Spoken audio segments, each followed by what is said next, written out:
designed this kitchen and many others by myself without a designer, and you can do that too.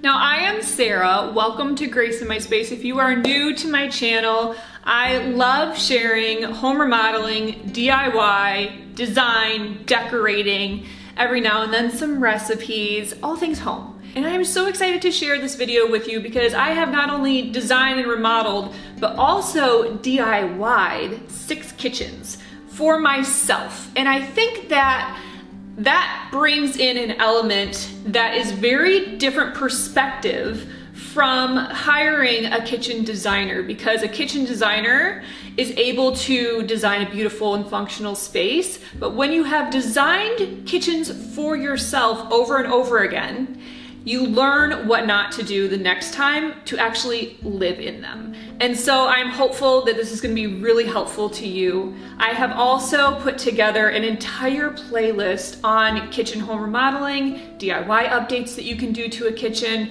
over 15 videos at this point in time.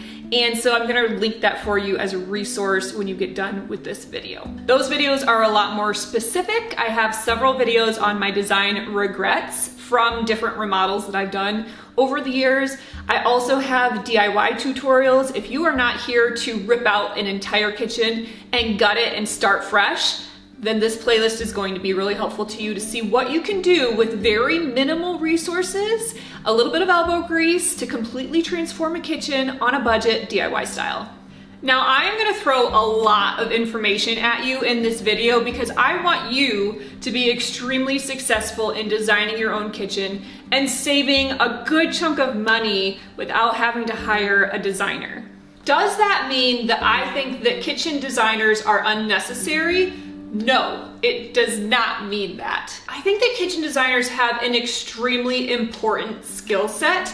They will bring so much clarity to your decision making. They will increase your workflow and your productivity. They will keep the project moving along. They'll be able to communicate with really clear understanding of all of the different construction terms and architectural terms and things that are just beyond the normal knowledge base of your average person.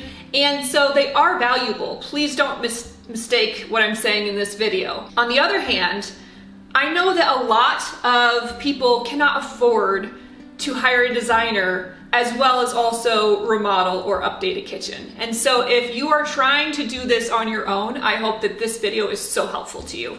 Now, to get us started, I want to take a look at my most recent kitchen design, which was a full gut remodel, completely changed location of plumbing and electrical, also moved walls. It was a very big project, and so I was basically starting from scratch, and sometimes that is the best option. Other times you do have to work within a footprint or you want to keep certain cabinetry, and so you're kind of doing a makeshift remodel. But let's just walk through a start to finish kitchen remodel from scratch. This is my exact design process for designing a custom kitchen without a designer. I'm going to give you the quick list first, and then we're going to break down each step very specifically. Number 1, designate your functional needs. Number 2, narrow down your preferred aesthetic and design style. Number 3, estimate which of those items are your highest priority to ensure that you're going to fit those into your budget all the way down to your lowest priority because you probably will need to cut something. Use Pinterest or other types of mood boards to really hone in on what your specific preference is for things like cabinet style, cabinet color, wood species, tile, even the layout and some of the different functional designs that you can get with cabinetry. Next, measure your existing space very specifically. If you're able to move plumbing and electrical, then just measure your perimeter box of the room and you can really customize it from there. If you need to keep the existing layout, then measure everything down to the inch. After that, use a free planning software to play around with layout, with color, with tile, with cabinets and countertops, and to give you a visual reference. Finally, bring your own drawings and plans that you've done with this free software to either a custom cabinet designer or an IKEA kitchen planner or a Lowe's kitchen planner, whoever you're going to have help to finalize your cabinet design. Now let's dive deeper into each aspect and what that will look like practically for you.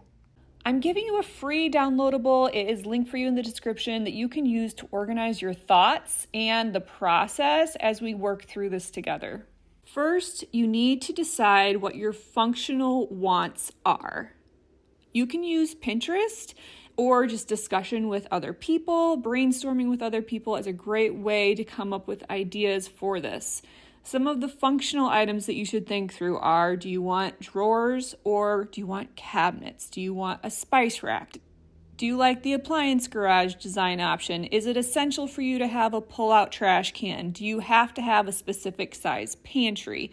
Do you want skinny cabinets for mixers or other really specific purposes? Think through the size of your kitchen. Large drawers, 36 inches, are great for pots and pans, and the skinny ones for the top layer are great for utensils, bigger utensil items. Think through appliance placement. Are you doing kind of the traditional triangle of functionality where your stove, your refrigerator, and your sink are in a triangle formation, or do you need to change that structure to fit the space that you have? Take your time on this and really pinpoint exactly what you want from a functionality standpoint. Next, you're going to have to assess what you can afford to go extra custom on. Example, an extra pots and pans drawer that has a specific pull-out just for the lids, as opposed to one big large drawer for all of it. You can customize literally anything if you have the budget, but there are certain things that you will obviously need to determine, is this worth the money or is this just something that I can live without? Once you have that wish list of functionality, you're going to transition to design, and using different customization tools, using Pinterest, even using AI, you will be able to come up with a dream wish list for the aesthetic of your kitchen. I recommend heading to Pinterest first because it's completely free and the source of inspiration is limitless.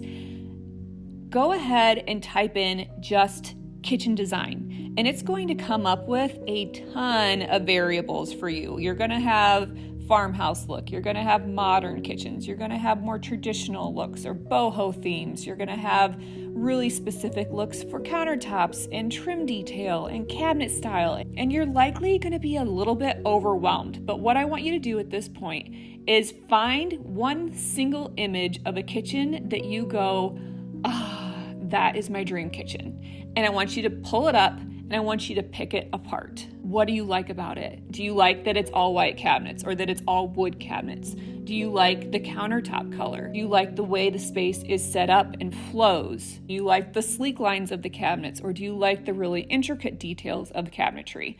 What is it specifically about the photo that makes you go, now that is my dream kitchen? And write every single detail down. When you're done pulling out all the things that you love, I want you to switch gears in your mind and look at the exact same photo and say, what do I not like about this kitchen? Do I not like the backsplash tile? Is the cabinet hardware not my style? Do I want more windows in my kitchen? Does it seem to be missing a key point of functionality that I had on my wish list? Pick this one very specific photo apart with all of your pros and cons, and that's going to help you determine what you actually want in your dream kitchen versus what you feel you should aspire to. And then if you're going to take advantage of Pinterest in any way, take advantage of it by taking that one photo and doing your search based on that photo for all future inspiration photos. And you will be able to find a plethora of images that you can then do the same thing and pick apart. What do I like about this kitchen? What do I not like about this kitchen? And continue to build your list out until it is really exhaustive. Get as specific as writing down the exact cabinet colors that you love, if you can find them from the sources, and making a full list of options that you can consider in the future. Do the same thing for these specific elements. Cabinet style, hardware color, lighting color, lighting style. Do you like more of a linear look? Do you like big globes? Do you like more metal accents?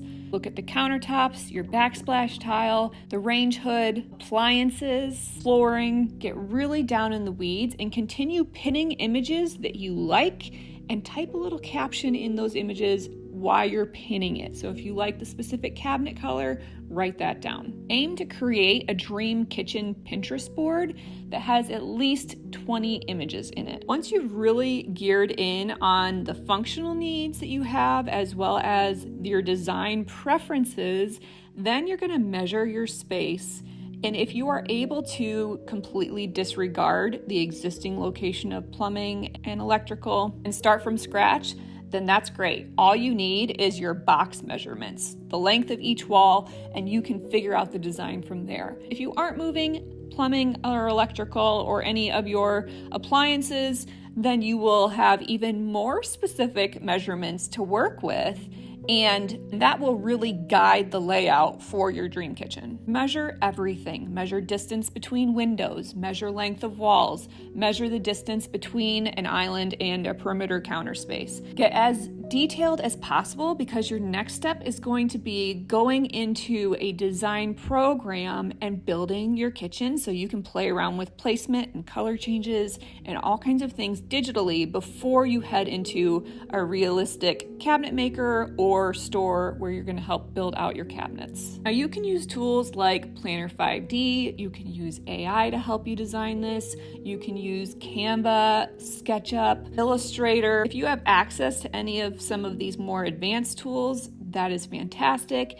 If not, Planner 5D is a really basic free version, and it's good enough to get you a good picture. The reason that I really recommend getting extremely specific with measurements and then going into a design program and putting each piece in is because it will save you weeks of time going back and forth with your cabinet designer or with Lowe's or wherever you're getting your stock cabinets from by playing with all the placement first. Sometimes hearing back from cabinet makers or other facilities can take weeks at a time for one minute detail to change, and it really delays the process if you don't have a good plan in place heading in. Move around your sink and your dishwasher and your trash placement. See what will work best for you. Consider your water sources. Is your stove close to the sink? Is your coffee maker close to the sink? Is your fridge close to your prep space? Is your prep space close to your oven? Really think through how you use a kitchen and design it with that movement in mind. Once you've really keyed in on the placement for things, the kind of cabinets you want, if you want drawers over cabinetry, if you like a lazy Susan, if you don't, if you want corner drawers, if you want open shelves, or if you want floor-to-ceiling cabinetry, all of those details, then you can narrow down your colors of your cabinetry and your wood species. Use the Pinterest board that you created to really key in on those design elements, but also have a plan B in place for pricing restrictions. For example, if you love the look of walnut for your island like I have, but you then get into the process and you realize that walnut is actually extremely expensive compared to maple, which can be stained darker to kind of mimic walnut. You want to be open to the possibility for change to get your look that you're looking for, but without the exact details that you were hoping. And once you have really finalized some of those drawings, bring your drawings into the cabinet maker or a kitchen design company or Lowe's or IKEA, and it's really just a template to work from so that you're all on the same page. Now, this is where you really start working as the general contractor, working directly with a custom cabinet maker or like a Lowe's or an IKEA planner. They will be able to give you specific drawings with good measurements, good dimensions, so that you can then provide that to your plumber or your electrician or your flooring guy or the people who are installing your windows. And if you're doing all of this, then you can do that yourself. Triple and quadruple and 5 times over, whatever that is, remeasure your space and make sure that whatever drawings your cabinet maker or your kitchen planner gave you actually fit in your physical space. Because as your own GC, as your own kitchen designer, it's on you if it does not fit. Now let's get a little bit more into the weeds on some of these design elements. You want to create a layout that flows. We talked a little bit about making sure that you're planning for the movement within your space, but you really do want to focus on flow so that you can move with ease from one section of the kitchen to the other, considering that there might be more than one cook in the kitchen and you might need a little extra prep space just for you, and you need a little different space for the secondary person. If you have the flexibility for moving things around or adding or removing an island, adding a peninsula, removing a peninsula, think through how that will impact the flow of the space. When you're choosing your materials and your finishes, I like to recommend picking one hero element. Now that could be a really intricately designed island. It could be a really beautiful statement backsplash. Maybe it's your lighting. Maybe it's your range hood. Maybe it's your countertops. What is going to be the finish that you focus on when you walk into the room? And then layer in materials. A great mixture of wood and tile and metal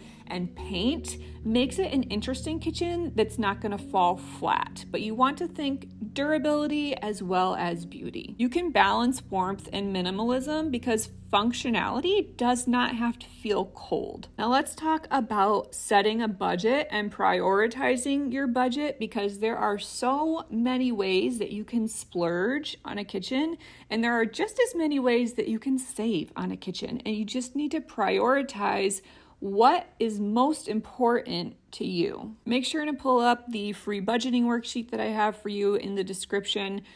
Break down your budget by cabinetry, countertops, flooring, lighting, hardware, backsplash material, plumbing, electrical, installation, paint, appliances, and miscellaneous. When you've really broken it out by category, it helps you to maintain your budget in the long run, rather than just saying, I have this one lump sum of $50,000 and I'm gonna try and make everything work within it. That is not realistic anymore. Let's take countertops for example. You can create a fully brand new kitchen with all new countertops, and your countertop budget could literally be anywhere from $1,000 to $20,000, depending on the material, the size, whether you're installing it or somebody else is installing it, your geographic location.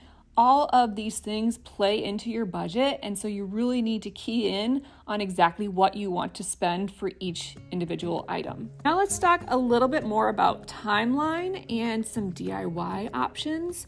Demo is a great way to save money because you need very little skills to demolish a space versus reinstalling a space. So if you are looking to save a few bucks, do the demo yourself to get the old stuff out. And if you're planning to do the majority of the work yourself, then give yourself margin. Things will 100% take longer than you expect them to, especially when you're doing it on your own.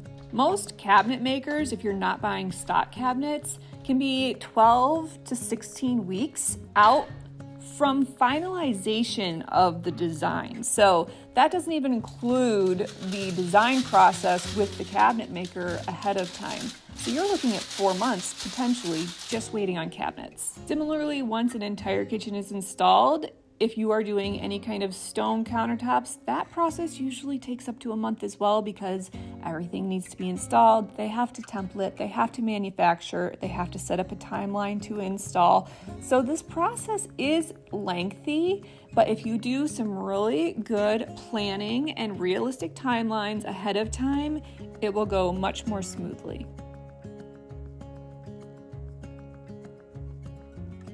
Let's talk about visualization. The biggest hurdle that people have is that if they are not already geared this way, they cannot envision what a space could be.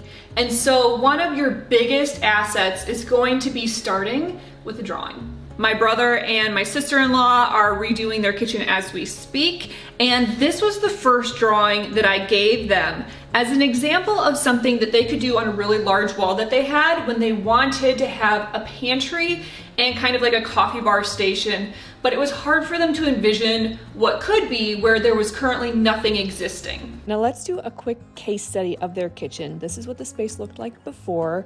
They wanted to take out this very unusable closet as well as the dated desk that really just served as a gathering spot, and it really kind of impeded the whole flow of the kitchen, so they removed that entire wall and the peninsula. Is it rudimentary? Yes. Am I an artist? No, but this was able to give them enough of an idea of what they could do that they could then take this to their cabinet maker and say, these are the tweaks we want to make to this. This is what we want to keep. This is what we want to take away. And their cabinet maker was then able to draw up something that fit exactly what they wanted when they didn't know exactly how to communicate it in the first place. A drawing, a picture is worth 1,000 words. Once you've kind of mocked up and hand-drawn something that you can see in your mind or that you are taking from pictures on Pinterest as examples and inspiration, your next step is going to be to put it into a computer program like SketchUp or Planner 5D, or even just messing around on Canva or other free programs. There are a lot of resources out there for non-designers that are either free or a very small fee that will allow you to draw up something and give you an idea that you can then take to a cabinet maker or to Home Depot or to Lowe's or wherever you're getting your cabinets from, and they'll be able to then say, okay, we have a general idea. Now we need precise measurements. We need to get this laid out into a program and be able to come up with something that's really beautiful and exactly what you wanted. Now, one thing that's important to know is that if you're going to do custom cabinets, you can definitely source several different cabinet makers. They started with one cabinet maker and they didn't have the capacity to do the customizations that they wanted. It felt too busy for them. They didn't have the kind of cabinetry they wanted.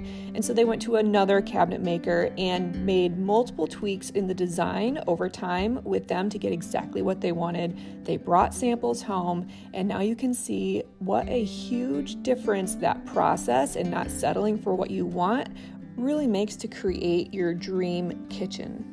The biggest takeaway from their kitchen remodel is not to settle for the first round of designs. The drawing that I provided was more traditional that they wanted, but it gave them enough of an idea to move forward with multiple cabinet makers to really tweak exactly what they wanted. They did some really great customizations within their cabinetry. She has this beautiful arrangement so that she can display her Fiesta ware. Everything is really cohesive and gorgeous, and the tile and the countertops really make those darker colors on the cabinetry pop, as well as some of the brass elements that she brought in. She did this really cute customization because she's a shorter person and the cabinets are very tall, and so she wanted something that was easy access, and everything went from this drawing to this over a couple-month process working with the cabinet maker. Now let's talk samples. There is really not much more as far as kitchen design goes that I get excited about than tile. Tile and countertops. Those are two of my favorite things to really focus on in a kitchen because they are essentially covering the most surface area in your room. So if you are working without a designer, your most important step in choosing these materials is to see them in person. Whether that means you're going into a tile shop or you're going directly to a stone yard or you're having them sent to your home like I have here. I have all of these beautiful tile samples. The majority of places will either send them to you for free or you have to pay a small amount for them. And let me tell you what, that investment is worth it time and time again. It will pay for itself in spades to make the right choice by seeing it in person. And there's two main reasons why you really want to see these in person. Number one, in your home, your lighting, the surrounding colors, and the different materials that you're bringing into your space will impact the color of your tile as opposed to seeing it in the store with fluorescent lights and all the other color tones that don't exist in your space. That's especially true for lighter colored tiles like this one. This is a very creamy gray in my home, but if I were to take this to another location, it might look stark white, it might look a little bit darker gray. It totally depends on the lighting in the space and the surrounding color tones. So the biggest mistake that you do not want to make is to order a palette of tile and have it arrive and be a different hue than you expected, or a different texture. Online, this does not look like it has a lot of texture. It just looks like it has some variation of color. But when I received it, it is highly textural and would be almost impossible to clean. There's no glazing on top, it's raw. And so this would be something that after I installed it, if I tried to clean it, I would weep. I would weep in agony that it would be such a permanent fixture that I would have to wrestle with for the remainder of my life. You want to feel things as much as you want to see things. And the second reason that it's so important to see things in person is so that you can compare them to your other finishes. Having something like this on hand means you can actually hold it up to your hardware, to your faucet. And yes, it does matter to hold your tile perpendicular to your counter as opposed to laying it flat, because the light is going to reflect off of your tile differently when it's upright as it would be on a wall versus laying flat.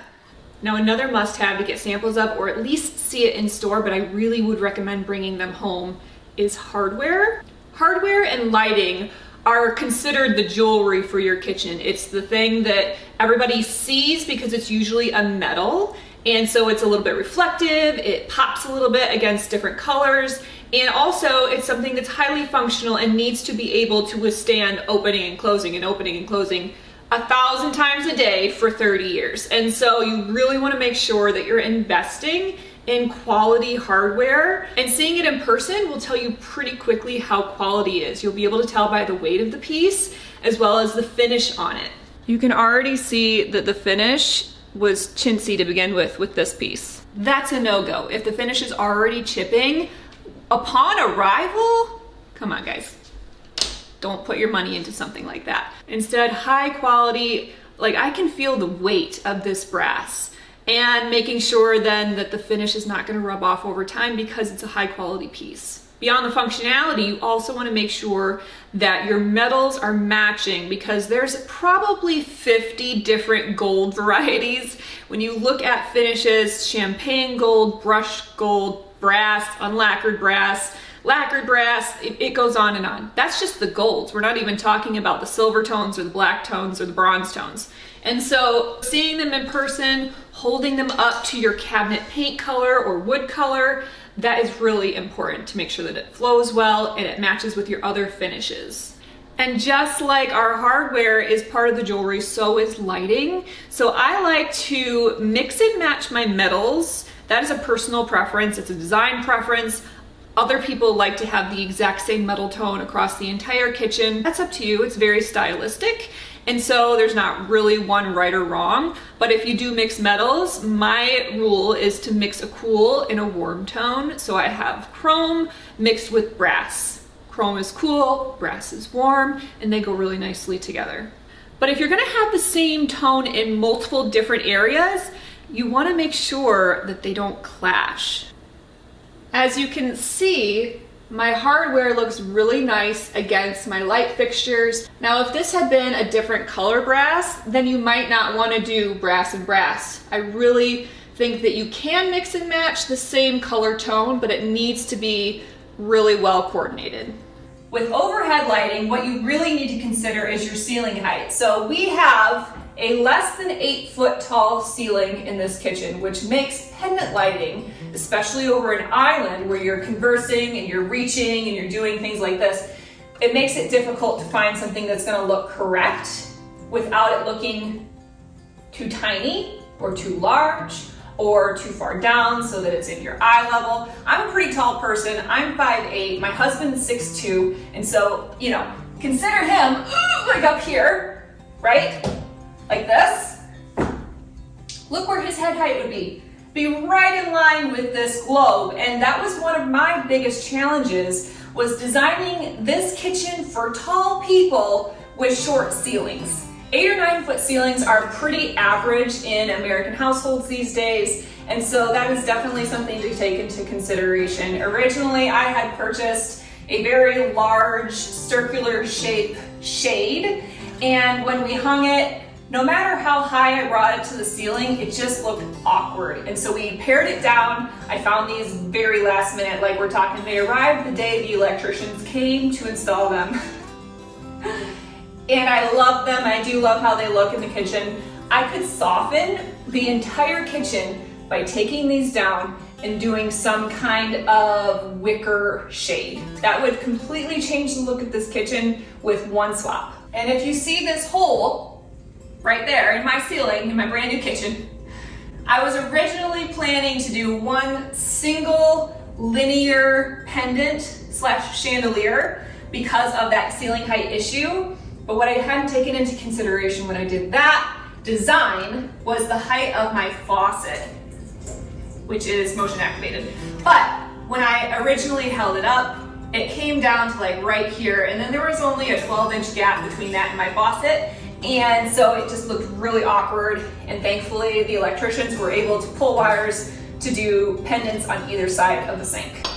Now let's talk about hardware size. This is something that trips a lot of people up, as well as the placement of it. And while there are some kind of stylistic preferences that go into knobs versus handles versus 16-inch and 2-inch, whatever, you know, you get the picture. I will say that there are a few rules that you're probably going to want to follow as well. So just in this bank right here, I have 1, 2, 3, 4 different hardware sizes or styles. They all match in color, and all the handles are the same handle, but they're different sizes depending on the size of the drawer or the cabinet. Now, I personally prefer the look of a knob on a cabinet door and a pull on a drawer. Can you put pulls on cabinet doors? Yes. Can you put knobs on drawers? Yes. This is just my style preference, and so it's the example that I'm going to use today. When it comes to placement and sizing, here is my loosey-goosey rule. I feel like I need to measure this to make sure that I'm communicating it correctly. My rule is that you should have your handle be about 1/3 of the width of your drawer and then centered on the drawer. So I've got a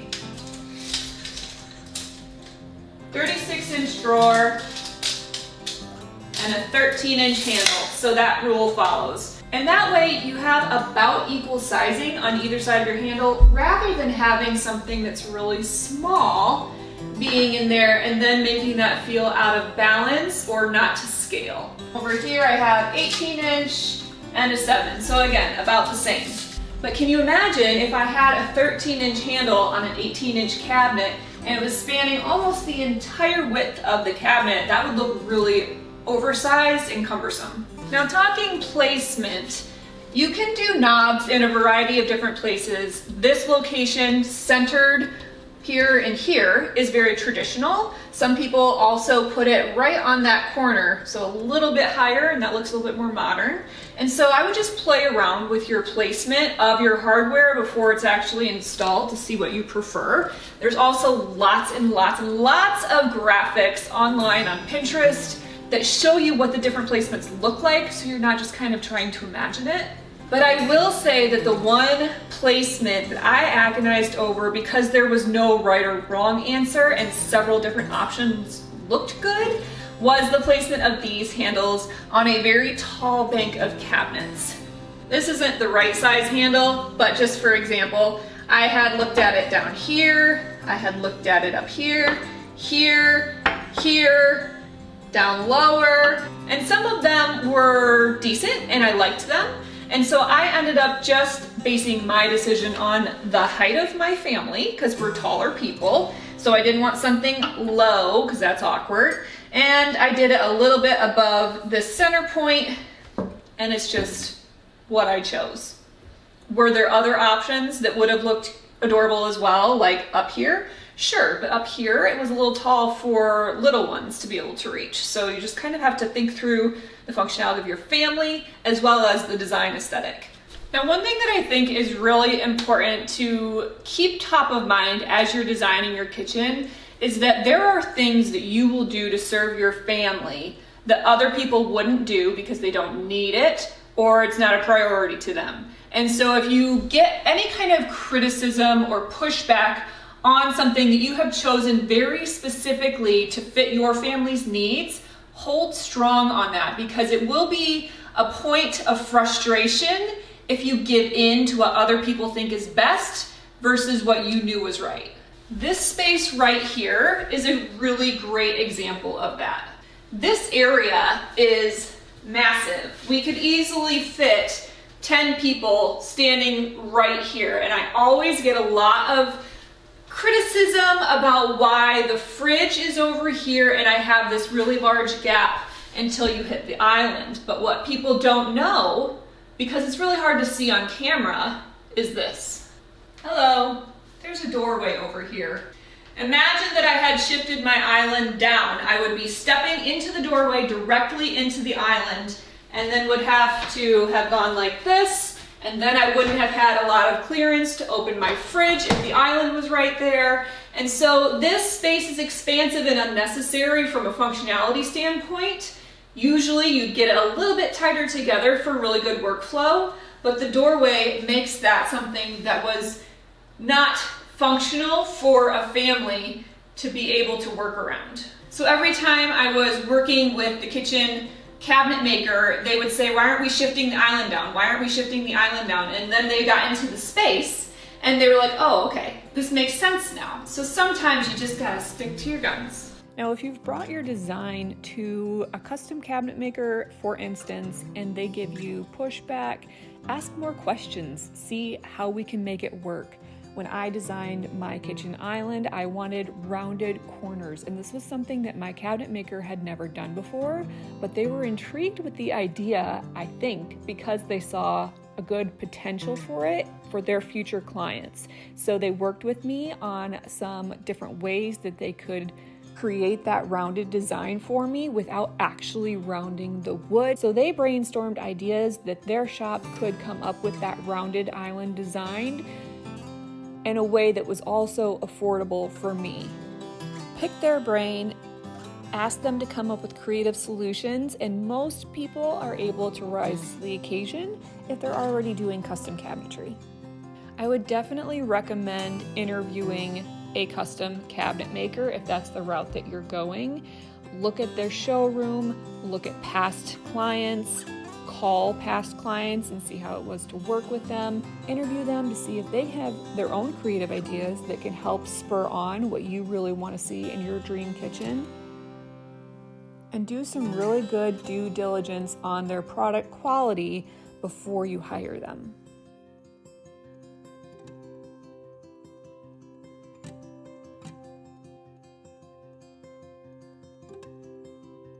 One thing that will be a huge help to you is actually just to head into different kitchen design stores.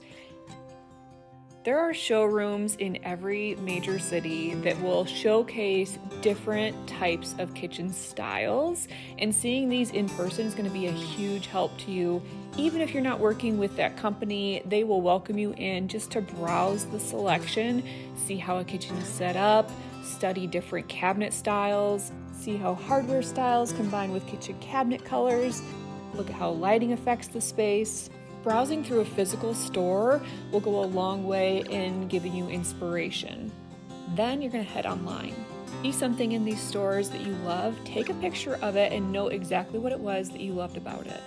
Once you've put together your design ideas, I would recommend running that past a few different people. Maybe it's a best friend. Maybe it's somebody that you know who just has an eye for it and you would love their opinion. Ask for honest feedback and they'll probably give it to you. Now let's talk very quickly about things that you need to know as you head into a kitchen remodel after you've fully designed it. Number one, you're definitely going to run into delays and budget busters. Add a minimum of 2 weeks to whatever your timeline is for each subcontractor just to have a better realistic timeline. You should also add about 20% on top of your budget for overages. knowing that you're going to have things that cost more than you planned and hoping you don't spend that entire excess fund. Now, I asked several people who have done their own kitchens if they had any advice to give for somebody who's also heading into this process, and I really loved one of the things that my brother said. Be okay with compromises based on budget factors, but don't compromise on the items or quality that you're paying for. Shopping around for the best vendor that's going to work with you and have your best interest in mind is worth the extra time instead of just settling for somebody who's just trying to sell you all the extras. One piece of advice that he also had was if you're going to do something yourself, for instance, order an exterior door, get your GC to double check what you're ordering before you order it to make sure that it's the correct sizing. Now, if you are acting as your own GC and you're doing your own ordering of products, make sure that you run that by whoever is installing it if that is not you, so that you are ensuring you have the right measurements, the right technical requirements for where it is being installed. If you're working with a GC, ask them what the order of installation is and the lead time on your subcontractors. Also ask your suppliers for lead time. A back-ordered part or component will definitely throw off your entire timeline. If you're working with a GC, I highly recommend sitting down and walking through the entire process, start to finish, from demo to finished product, before you begin your design. This is really going to help you lay out all the things that you need to make decisions on in an orderly manner. A lot of time, just the amount of decisions that you have to make for a kitchen remodel is so overwhelming that it can be very paralyzing. So if you have the order of construction, the order of installation, and the order of decision making that you need to have done in line, it will make that process a lot easier. For instance, a backsplash tile is probably going to be the very last thing that gets installed after your countertops and your cabinets are already installed. And so if you are having a really hard time deciding on your backsplash, don't let that delay your entire process because you have time to figure that out as the process is moving forward. In that meeting with your GC, ask them what their order of installation is and the lead time that they're looking at for all of their subcontractors. Because if your plumbers or your electricians are many weeks out on their own schedule, that's going to delay your project beyond what you were expecting with your own GC. Now, you will definitely come to a point of decision fatigue. If that is the case, take a couple of days and don't think about the decisions that you have to make in the design at all. Sometimes you really just need a fresh perspective, a clear head on it, and you just need to let it go and stop agonizing over all of those minute decisions for a few days, just to give your mind a chance to rest. And just know that this is going to be a challenging process because the kitchen is the heart of the home. You spend the most amount of time in it. It's a really practical and necessary part of the way that we live our lives, to have running water and to have our fridge in the location that we're making food, and stoves that are connected to gas or electric, and all of the things that really get disrupted in a kitchen remodel process. So have patience with your spouse or your family, and there will definitely come a point where everybody just wants it to be done and you really don't even want to make decisions anymore. But those are the times when it's important to press through to get exactly what you want and not to just give in to whatever is easiest. I promise you'll make it through the process, and on the other side of it, you're going to be so happy that you did not settle. In every kitchen remodel that I've ever done, even 1 week after it was completed, I felt like it had been that way all along, and all of the turmoil that I went through and all of the difficulty of washing dishes in a bathtub or eating off of paper plates, it was all a distant memory.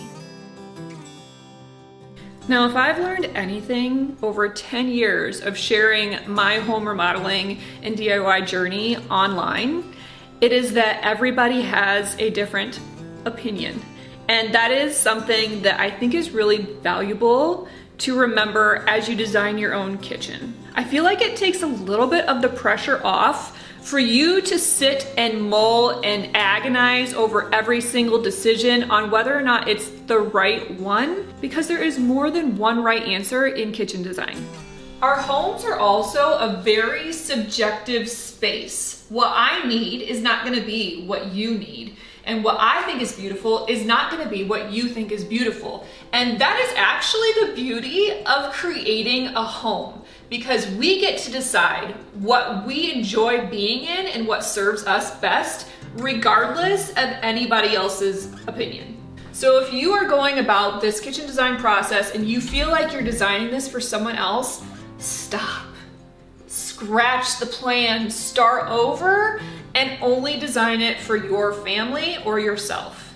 If you are designing it for resale or you are flipping a house, that's gonna be a little bit of a different process, and you are going to have a lot more consideration to take on what might be the highest value dollars and what might sell the fastest. But if you're designing this for yourself, which is why I think most people are here, then make sure that that is your first priority. I'm gonna link up for you in the description freebies, lots of freebies. These are gonna be downloadables that you can print out and actually have some kind of organization behind your kitchen design process that's already made for you. You don't have to think through it, you just have to fill in the blanks. Now, a lot of the kitchen design videos that I already have for you are very specific: budgets, staying on track with remodeling, how to have the most successful remodel when working with contractors, comparisons of quartz versus granite. They're very specific: how to organize a pantry, how to get a custom kitchen without actually paying for custom work. All of these things are already up for you on YouTube. Make sure and check out that playlist. Make sure and check out the resources that I'm giving you for free down in the description. And I hope that you will hit that subscribe button and follow along with me for many more videos to come here from Grace in My Space.